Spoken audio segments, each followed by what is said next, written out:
تصویر میں آپ کو جو یہ بلڈنگز نظر آ رہی ہیں ان کو امریکہ میں سینٹ، پاکستان میں سینٹ، یو کے میں ہاؤس آف لارڈز اور انڈیا میں راجیہ سبھا کہا جاتا ہے۔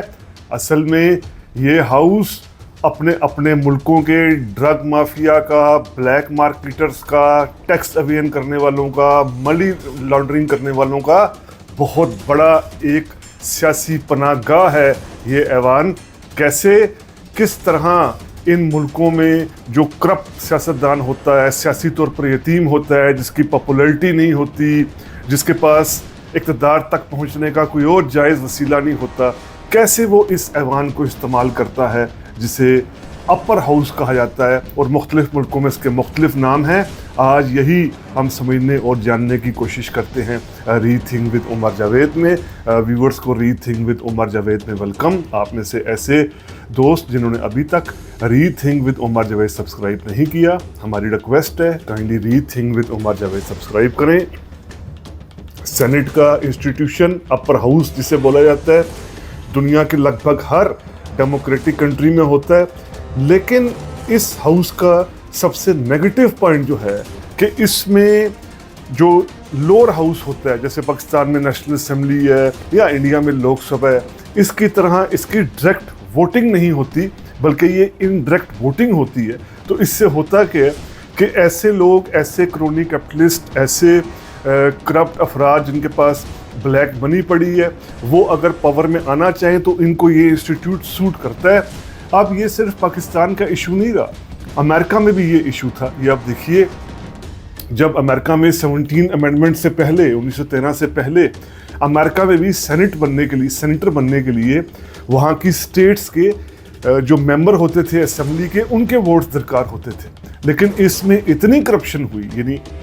خریدا گیا، جس کے پاس بلیک منی ہوتی تھی وہ سٹیٹ کے ان جو ممبران ہوتے تھے اسمبلیز کے، ان کو خرید لیتا تھا اور سینٹر بن جاتا تھا۔ اب اس کا علاج اور حل یہ کیا گیا کہ 1913 کے بعد امریکہ میں سینٹ کے الیکشنز کو ڈائریکٹ کر دیا گیا، یعنی اب امریکہ میں اگر 50 سٹیٹس ہیں، ہر سٹیٹ سے امیدوار حصہ لیتے ہیں، دو سیٹس ہر سٹیٹ سے سینٹ کے لیے ہوتی ہیں، اور اس میں ڈائریکٹ ووٹنگ ہوتی ہے، یعنی عوام ووٹ کرتے ہیں جس طرح وہ ہاؤس آف ریپرزنٹیٹیو کے لیے کرتے ہیں۔ انڈیا کا جو راجیہ سبھا ہے، یہاں بھی بہت زیادہ کرپشن ہوتی تھی، خریدا جاتا تھا راجیہ سبھا کی، یعنی اپر ہاؤس کی ممبرشپ کو، لیکن اس کا حل کرنے کی یہ کوشش کی گئی کہ کوئی بھی جو اسمبلی کا ایم ایل اے ہوگا، ممبر ہوگا، وہ ان انتخابات میں راجیہ سبھا اپر ہاؤس کے الیکشن میں اپنا ووٹ کاسٹ کرنے سے پہلے اپنے پولنگ ایجنٹ کو دکھائے گا کہ یہ پارٹی کو ووٹ دے رہا ہے یا نہیں دے رہا۔ یہ ایک کوشش کی گئی۔ پاکستان میں کئی دفعہ یہ کہا گیا کہ سینٹ کے الیکشنز کو اگر بالکل عوام کے پاس نہیں لے جایا جا سکتا، اگر یہ عوام ان کو منتخب نہ بھی کریں، تو اسمبلی کے اندر ایسا طریقہ کر دیا جائے، جیسے شو آف ہینڈز کا ایک طریقہ بڑا معروف طریقہ ہے کہ ہاتھ کھڑے کر کے ارکان بتائیں کہ وہ کس پارٹی کے سینیٹر کو منتخب کرنا چاہ رہے ہیں، لیکن ایسا نہیں کرنے دیا جاتا۔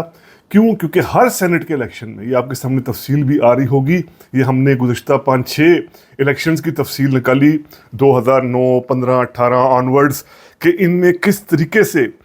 ایسے کرپٹ لوگ جن کا کوئی سیاسی بیک گراؤنڈ نہیں تھا، جن کے پاس بلیک منی تھی، کالا دھن تھا، وہ کس طریقے سے ایم پی ایز کو خرید کر سینیٹر بن گئے۔ پاکستان کے ہر صوبے میں الگ ہے، جیسے آپ کے سامنے آ بھی رہی ہوگی، بلوچستان میں 9 ایم پی ایز کی حمایت درکار ہے سینٹر بننے کے لیے، پھر سندھ کی ریشو الگ ہے، کے پی کے کی ہے، پنجاب کی ریشو زیادہ ہے۔ تو اس میں کوئی کرپٹ کینڈیڈیٹ کرتا کیا ہے، وہ اتنی تعداد میں ایم پی ایز کو خرید لے گا اور پھر خریدنے کے بعد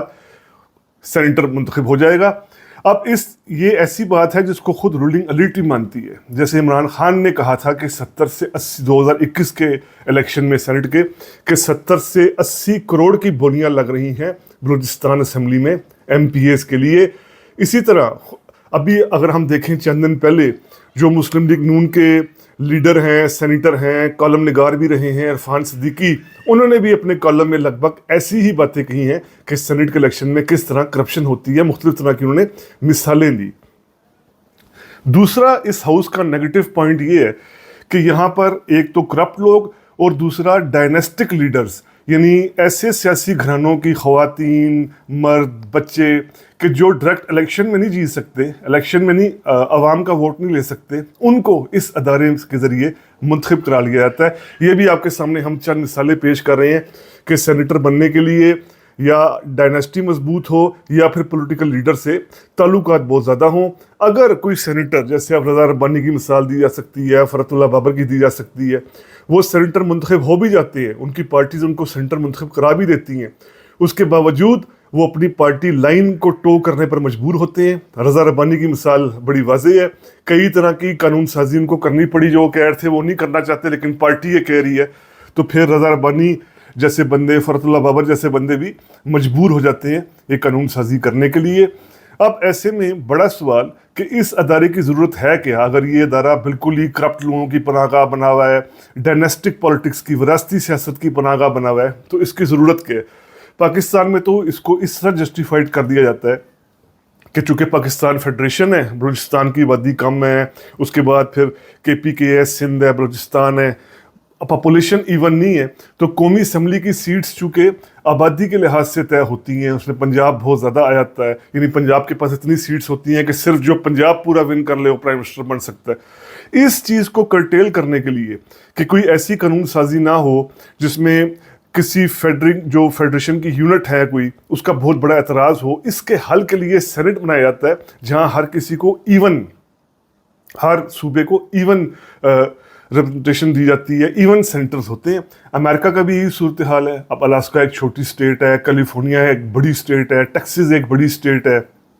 हवाई एक छोटी स्टेट है। तो छोटी बड़ी स्टेट्स का ये फ़र्क हाउस ऑफ रिप्रेजेंटेटिव यानी लोअर हाउस में तो नज़र आए, लेकिन अपर हाउस में हर स्टेट से 2 सेनेटर ही मुंतखब होते हैं। अब बज़ाहिर सुनने को, पढ़ने को तो ये तजवीज़ बड़ी अच्छी है, लेकिन उसके बावजूद ये अदारा करप्शन का एक गढ़ बना हुआ है।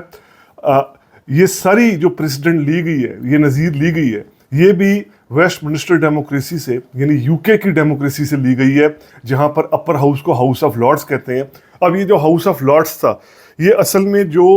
इंग्लैंड के अंदर 300-400 साल से, बल्कि अगर हम बात करें कि 1215 से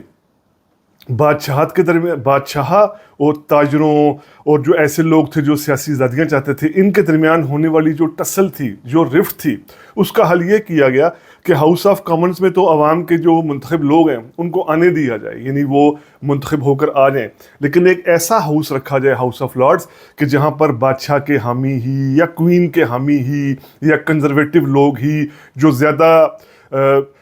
प्रोग्रेसिव कानून साजी ना होने दें, जो ज़्यादा वेलफेयर पर मबनी, के स्टेट जिसमें रिसोर्सेज को जायज़ तरीके से तकसीम करने की बात करें, इस तरह की कानून साजी ना होने दें, हाउस ऑफ लॉर्ड्स को रखा गया। इसके रेप्लिका के तौर पर, इसकी नकाली के तौर पर फिर पाकिस्तान, इंडिया, अमेरिका जैसे मुल्कों ने ये हाउसेस बनाए। तो ये सेनेट पाकिस्तान में जवाज़ दिया जाता है कि सेनेट का अदारा इसलिए ज़रूरी है कि फेडरेशन की यूनिट्स की तादाद बराबर रहे, तर्जमानी बराबर रहे जैसे सेनेट में होती है, लेकिन उसके बावजूद ये हाउस कतई तौर पर, अभी जिस तरह कई मिसालें PTI के जो आफरीदी जीते हैं, अब उन पर किसी को शक नहीं कि वो अरबपति आदमी है, उन्होंने किस तरीके से ये इलेक्शन लिया, किस तरीके से विन किया, PTI के अंदर खुला पैसा लगाया और जीता। ये मिसाल सिर्फ इस इलेक्शन की नहीं है, इससे पहले वाली मिसालों का चार्ट भी हम आपको दिखा चुके हैं कि हर इलेक्शन में करोड़ों की बोली लगती है और फिर ये करप्शन किस तरह की जाती है, ये भी आप देखिए। करप्शन करने के मुख्तलिफ तरीके होते हैं,